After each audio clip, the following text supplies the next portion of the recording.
Hi, here I am again. We're going to talk about deadlifts, which is one of my favorite exercises. We're going to talk about conventional deadlifts. I'm not going to go into sumo or RDLs or anything like that because we have to learn the basic first. A major shift happened in my mind when I understood that the deadlift is a push exercise. When I understood that it's about pushing the floor away, it pretty much skyrocketed my lift, but it also changed the way I've explained things to people. Now again, this is a situation where you might ask people to take their shoes off if they feel comfortable to, if they obviously can't put their whole foot into the floor. This is really important to be able to plant and ground yourself, right? Plant your feet down into the floor. Now, what you're trying to achieve with the deadlift, and if people understand what they're trying to achieve with the deadlift, their whole idea about the deadlift changes. You're trying to transfer the weight of the object you're lifting through your arms, all through your upper body, into your legs. You want your legs to be doing the lift in the end, your legs, your posterior chain obviously, but you don't want to lift it with your lower back because 90% of injuries, this is where they happen.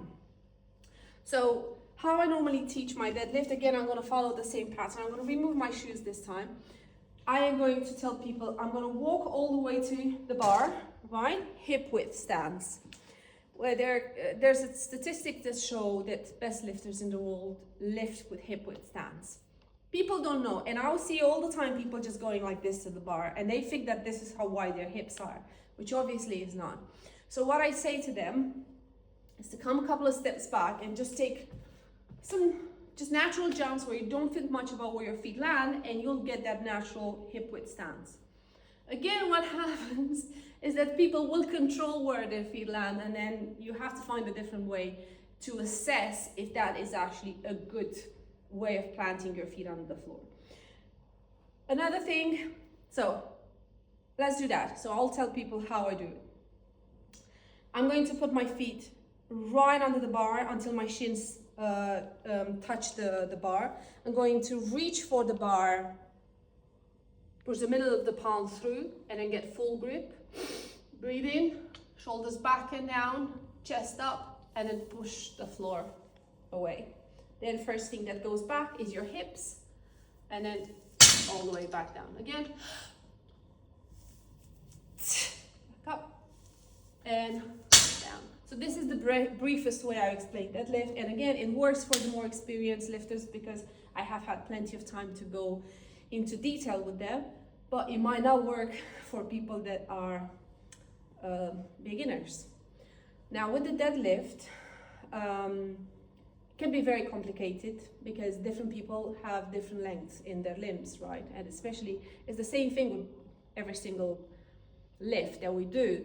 Some people have longer arms, longer legs, longer,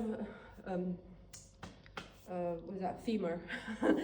And it just complicates things a little bit, and you have to make some adjustment.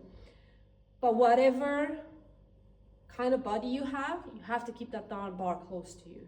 That's a non-negotiable, and you have to have tension in your upper body, because if your shoulders are not engaged, if your back is not engaged, if you haven't taken a breath correctly, then you're really putting all the pressure onto your lower back. Okay, so now let's go a little bit more into detail.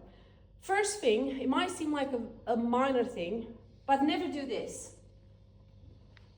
Never pull the bar to you. As you can see, you've already ruined the position of my shins. I'm already taking the knees above the bar. So what I'm going to do now, I'm going to try to avoid my knees. So I'm going to go all around, and I'm going to play around with the trajectory of the bar. Why would I do that? You have to respect the trajectory of the bar. Your body needs to move around the bar. The bar shouldn't really do all these amendments around your knees. You don't want to blow your kneecaps. So always walk to the bar. Always going to walk to the bar instead of pulling it towards you.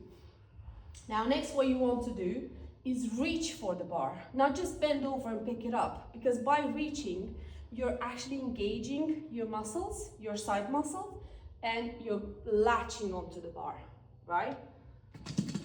And I'm driving the middle of the palm through. If you want a stronger grip, use, hook grip. I always use hook grip. It hurts a little bit, but it really makes the grip much stronger. I'm going to breathe in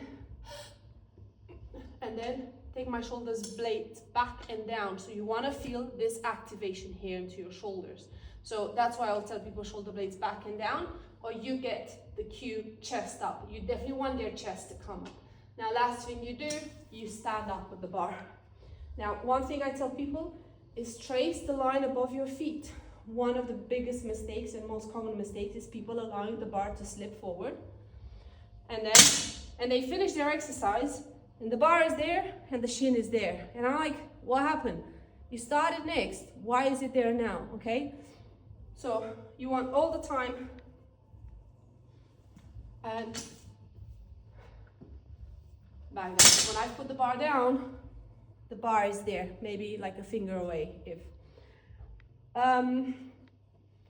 it can become very serious, this problem, when sorry, I just saw Sylvia and I wanted to sneeze or something. It distracted me. It can become a very serious problem when you see people trying to reach for their personal best, and minor things like this will really hold a person back. I think a couple of years ago when we had testing month, some people just couldn't hold the bar close. So when you're trying, you're not actively pulling the bar into your shins, and the bar goes away, you're really starting to round your back. So by holding something close to you, you actually manage to lift it.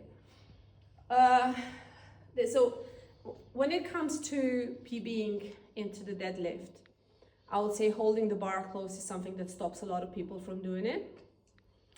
I would say not learning how to brace their core. So when you're reaching for 1 rep max, I would even say to take your breath before you're bent over. You want to, and then lift the bar. When you're recycling the bar, then the breathing pattern changes. So the way you breathe, the way you hold the bar, mixed grip is really important. A lot of people still refuse to do mixed grip, but what I tell people is that when you're lifting something from the floor, you defy 2 laws of physics. Well, I mean, you're fighting against them, you don't defy them. So first would be the natural rotational movement that happens in the bar when you're holding it with same grip, same side grip. Because when you're holding something like this, it naturally wants to rotate into your hands, and you counteract that torque by making it zero by holding the bar like this.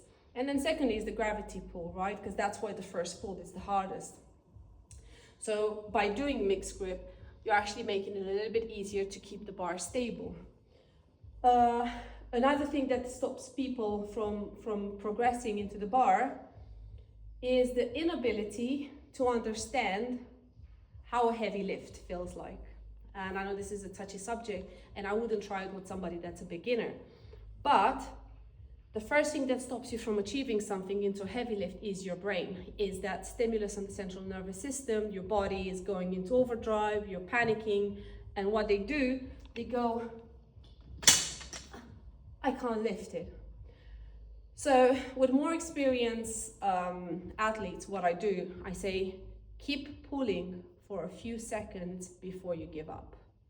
I mean, you actively want to push the floor away and keep trying before you give up. A genuine 1 rep max is not going to be something fast, and is not necessarily going to be something pretty to see. It might be something really ugly. So it might look like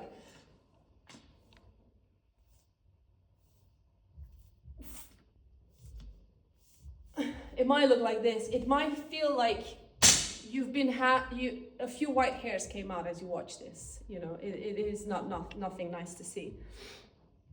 And yeah, that scares people, and it pushes them out of their comfort zone. We try to teach them how to use a belt, because it's really important to keep your spine protected. I mean, yeah, this is one of the things that I've found. It keeps people from actually trying to overcome that fear of lifting. Obviously, if you know it's not safe, if you know they're a beginner, if you definitely... Another situation, what I would say, is somebody that has already done a lot. Let's say in their previous testing, they did 50, and now they're already at a 70. And they could obviously do some more, and it looks very comfortable. Yes, then it looks fine. If the form has been consistently okay, I'll go like, yeah, okay, let's try a bit more. But when it's a bit too much, I would say, okay, let's stop a little bit here. And I know not many trainers who do that, but I find that it keeps us safe from injuring people. I'll go like, okay, let's see how your back feels.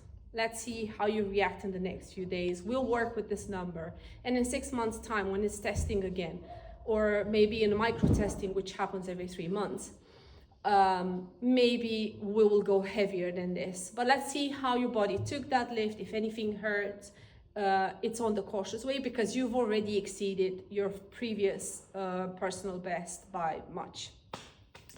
And I think that's it when it comes to deadlift. There's a lot of things. I use a secret because, and this is such a subtle thing. I'm going to show you a lift, and maybe you can put it on pause and tell me what happened there. So this is a person lift. And you'll see this a lot, right?